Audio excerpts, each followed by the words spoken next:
So Mission Impossible: The Final Reckoning is the latest installment, the 8th installment to be exact, of the Mission Impossible film franchise, and it's also the direct sequel to Mission Impossible: Dead Reckoning, once again directed by Christopher McQuarrie, and once again, as you can imagine, starring Tom Cruise as Ethan Hunt. And in the film, we follow Ethan Hunt as he continues his journey to stop Gabriel from obtaining an AI program known as the Entity. Before I continue on with today's video, I just wanted to say, welcome to my channel, everybody.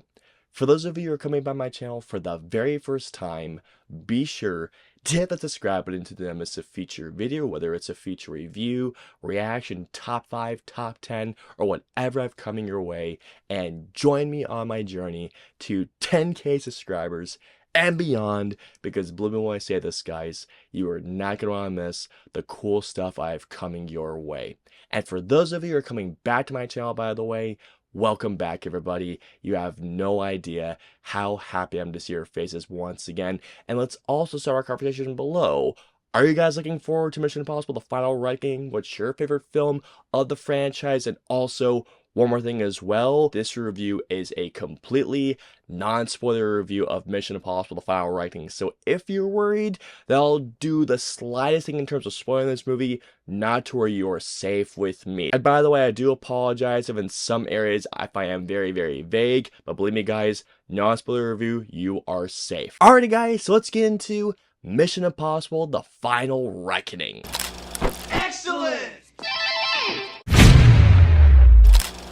I have been so freaking excited for this movie, guys. I mean, Mission Impossible: The Final Reckoning was in my top 5, but more specific, my top 2 most anticipated movies of this year. I was a big fan of Mission Impossible: Dead Reckoning. I thought that film was such a great adrenaline rush for almost 3 hours. The moment that film ended, I wanted to see part 2, or in this case now titled The Final Reckoning, ASAP. Walking to my screening, I was ready to light that fuse once again, and I'm happy to say that this movie is a great time. If I were to talk about every performance in this movie, we'd be here alone for almost 10 minutes, and I don't want to spend 10 minutes going over every cast member in this film, so I'm just going to go over a select few. One of my MVPs in this movie was easily Simon Pegg. There are scenes in this movie where once again his comedic timing is just on point, and man, he has scenes that legitimately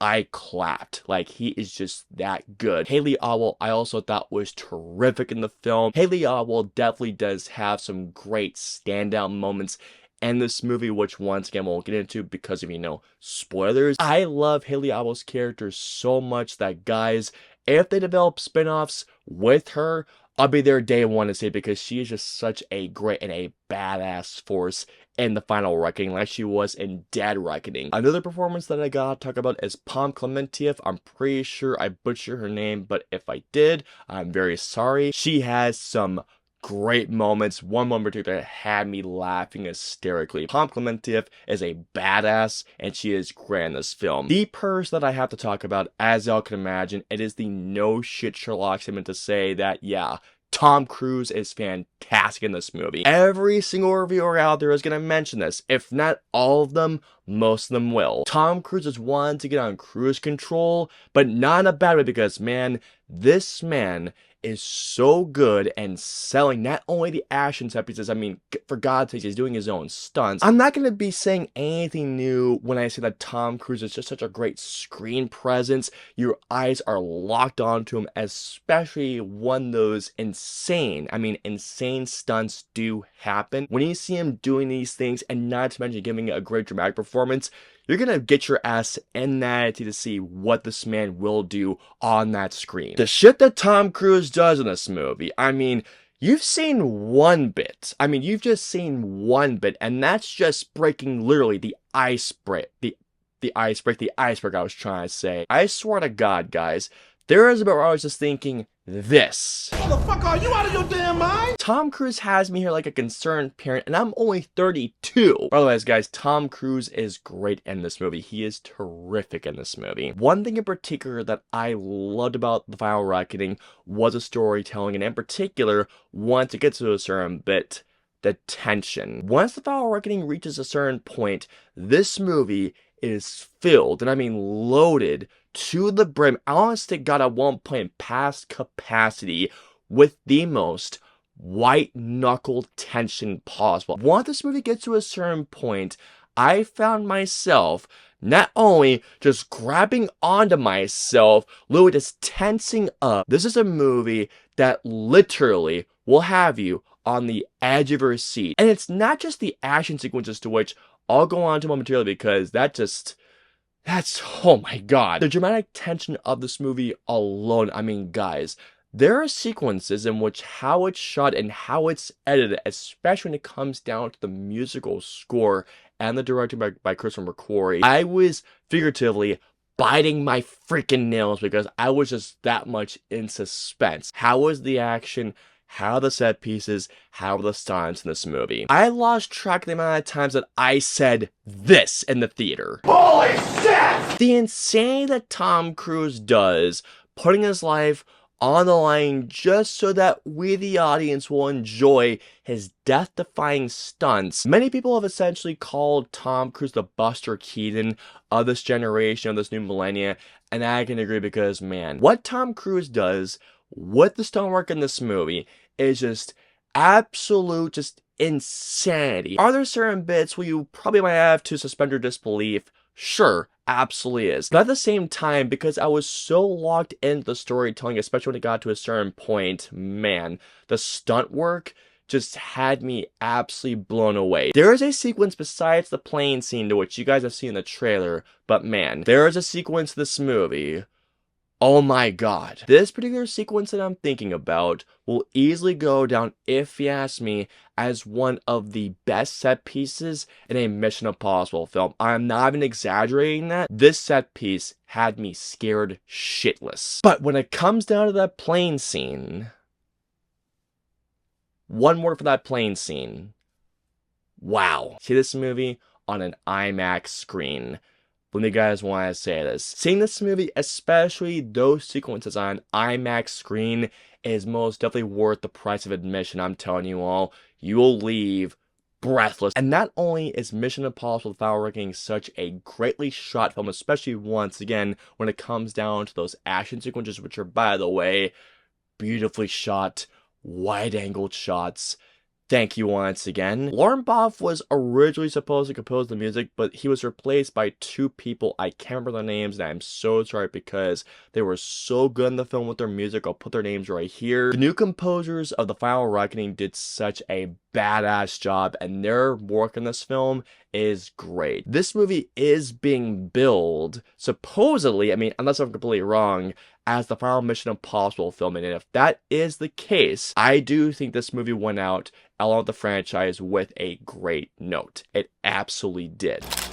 Well, that's just fucking great! But with that being said, while I do believe that The Final Reckoning is a great installment to the franchise, at the same time, do I think that this is the best of the franchise, the best Mission Impossible movie? I don't. I liked all the performances minus one, the main villain. Isaiah Morales, I believe that's how I pronounce his last name. If not, I am so sorry, but man, I don't know what movie he was in, but it didn't feel like the right movie here. And Dead Reckoning, I thought he was great in that film. Like, he brought that sense of menace. He was very intimidating, and man, you actually felt threatened by this guy. Here in The Final Reckoning, I don't know what it was with him, but there were spots where he overcooked it. There are lines that he says in his delivery of those said lines, he came off like a freaking cartoon. I was sitting next to my good buddy Real James. By the way, shout out to Real James. I love you, buddy. You're amazing. Once this line was uttered, I turned to him and we were literally just like this. And not to mention as well, how he reacts to something happening. Yeah, he was just bad. Enough said, guys. One of my biggest issues with this movie, with The Final Reckoning, that was the opening act, or I should say, like, the opening 45 minutes. I'm not saying that the opening 45 minutes are bad. Like, the opening act of this movie isn't bad. It's still an entertaining opening act in opening 45 minutes. But there was so much going on in the opening 45 minutes because there is literally a lot going on to the point where it feels like the opening act of this movie is just very unfocused. What this movie is doing in the opening 45 minutes, it's doing a lot. I mean, it's doing a lot of things story-wise, to which I completely understand why they're doing this certain thing. And don't get me wrong, I was still very entertained in this portion of the film. But at the same time, I just felt like that there was so much going on that there wasn't really a focus until it hits a certain point in the movie. This particular thing, I think, might be a bit divisive. Some people might really like this, and some people might dislike this. For me, I'm kind of mixed on this thing. The Final Reckoning has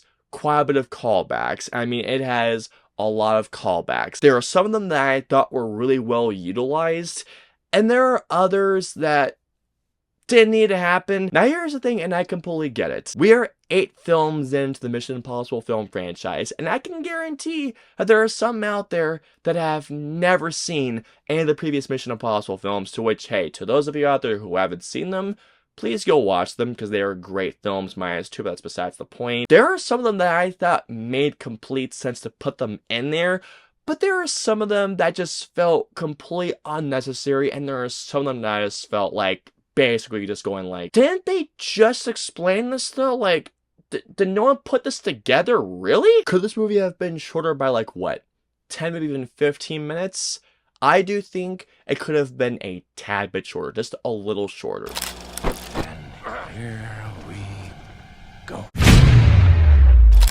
So overall, if Mission Impossible: The Final Reckoning really is the final mission, they went out on a great note. While they still believe that Fallout is the peak of the franchise, The Final Reckoning is a great time full of white-knuckle tension and has jaw-dropping set pieces. And in IMAX, wow. All in all, I'm gonna give Mission Impossible: The Final Reckoning a 4 out of 5. While Mission Impossible: The Final Reckoning may not be the best Mission Impossible film, it is still a great and a kick-ass time with the movies.